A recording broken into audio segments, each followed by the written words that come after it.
Charles Darwin's theory of evolution states that an organism will evolve and develop desirable variations and characteristics to ensure its survival.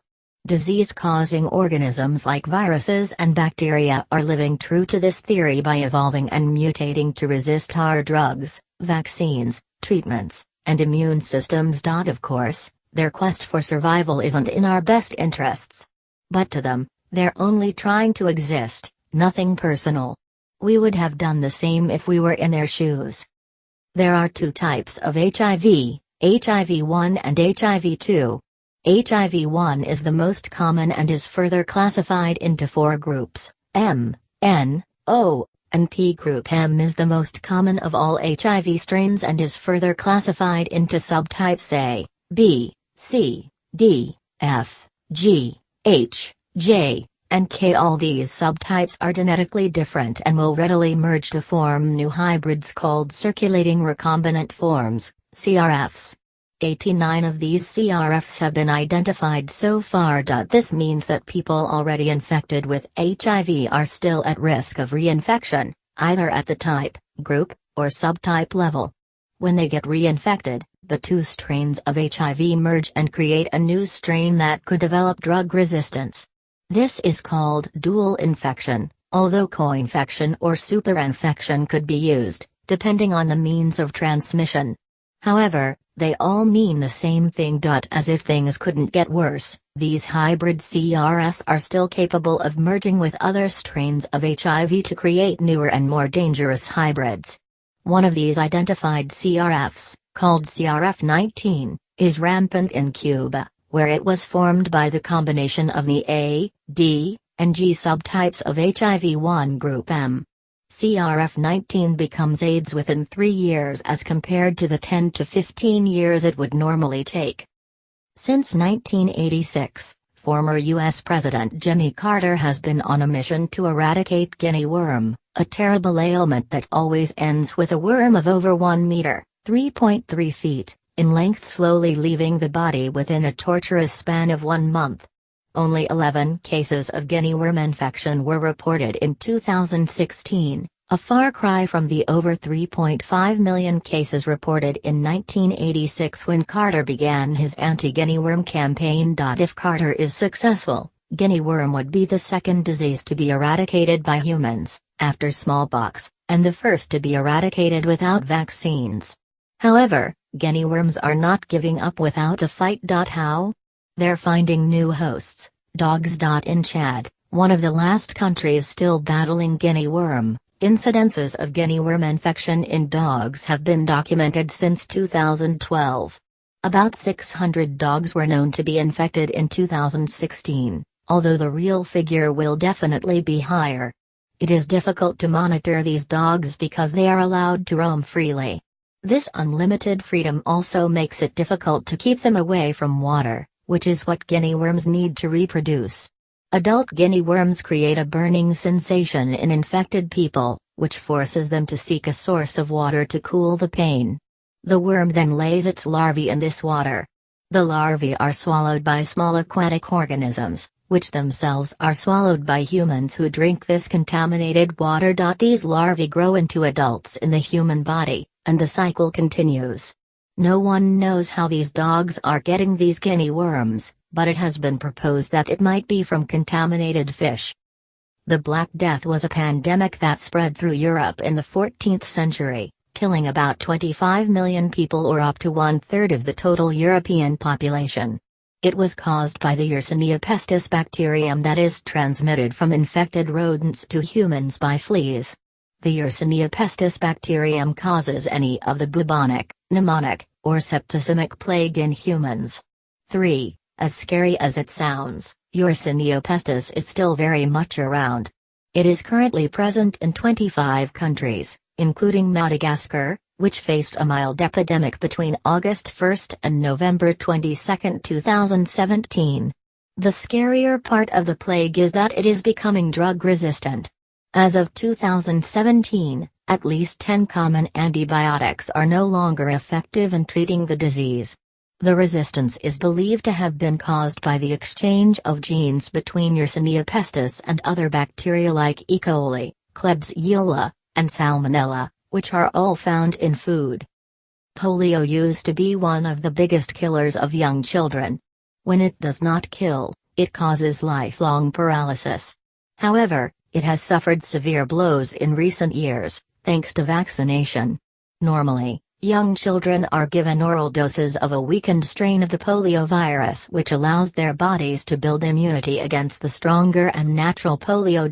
Now it has been observed that this weakened polio, which usually leaves the bodies of children through their excrement, can regain its potency, mutate, and infect children.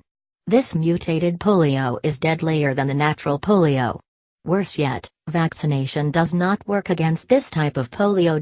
As a result, children already vaccinated against polio are not immune to this new mutated polio, which is caused by the same vaccine used to immunize them. During one outbreak in the Democratic Republic of Congo, 47% of the infected 445 children died even though they had already been vaccinated. Most people heard of Ebola for the first time between 2014 and 2016 when it swept through West Africa. This period, which lasted from March 23, 2014, to January 13, 2016, remains Ebola's deadliest run ever. It killed at least 11,315 people, 5 times more than the casualties in all its epidemics since it was discovered in 1976. This figure is even on the low side and is believed to be considerably higher. The 2014 Ebola outbreak actually started in December 2013 when it claimed the life of a 2-year-old child in Guinea. By March 2014, it was already in Liberia. From there, it spread to Sierra Leone and a few other neighboring countries. During this period, it infected over 28,000 people, which is 100 times more than the number of people infected in earlier Ebola epidemics. According to 2 different teams of virologists who studied the epidemic, it was deadlier because it involved a mutant strain of the original Ebola virus. The mutant is called A82V and was recorded as the virus responsible for over 90% of all infections. Researchers believe that the A82V mutant was destroyed with the epidemic because it was poor at jumping to non-human hosts like the fruit bats believed to transmit Ebola to humans. Data released from 77 countries shows that gonorrhea is rapidly becoming 100% resistant to drugs. These days, azithromycin, the major drug used in gonorrhea treatment, fails 81% of the time. Other drugs like the extended-spectrum cephalosporins, ESCs, which are the orally ingested cefoxime or the injected ceftriaxone, fail 66% of the time. The United Kingdom is one country facing a drug-resistant gonorrhea epidemic. 6. This mutated strain of gonorrhea, which they call super gonorrhea, is totally resistant to azithromycin and could soon be to ceftriaxone as well. Investigations by the BBC revealed that gonorrhea may have become resistant to azithromycin because infected people were taking it alone rather than in combination with ceftriaxone as per UK healthcare guidelines. Cholera is caused by the consumption of food or water contaminated with the Vibrio cholerae bacterium. In the most cases, it causes mild diarrhea and an infected person might not even know he has it. In the most serious cases, the disease causes severe dehydration, vomiting, and diarrhea that could kill the infected person within hours. Haiti suffered a devastating cholera epidemic 10 months after the catastrophic January 2010 earthquake. The epidemic killed 9,200 people. However, some international organizations like Doctors Without Borders believe that this figure should be considerably higher because most cholera-related deaths went unreported. In some regions, only 10% of deaths were reported. The Haiti cholera outbreak was caused by a mutated strain called Alter Deltor. 7. It is deadlier than regular cholera and has been likened to the deadly cholera of the 1800s. Alter Deltor underwent 3 mutations that allowed it to bypass the body's early warning system. It was first observed in 2000 and has been traced to Nepal. Syphilis is also called the great imitator because its symptoms often resemble those of other diseases. It is spread through sexual contact, although it can also be transmitted from mother to child during pregnancy. Researchers have discovered that Nichols and Street strain 14, SS14, the two main strains of syphilis, are mutating. As a result, they are developing resistance to common antibiotics like penicillin and macrolides that are often used for treatment. The mutation is more prevalent in SS14. In one analysis, about 90% of SS14 samples were drug-resistant versus 25% for the Nichols strain. This newfound resistance is allowing syphilis to make a comeback.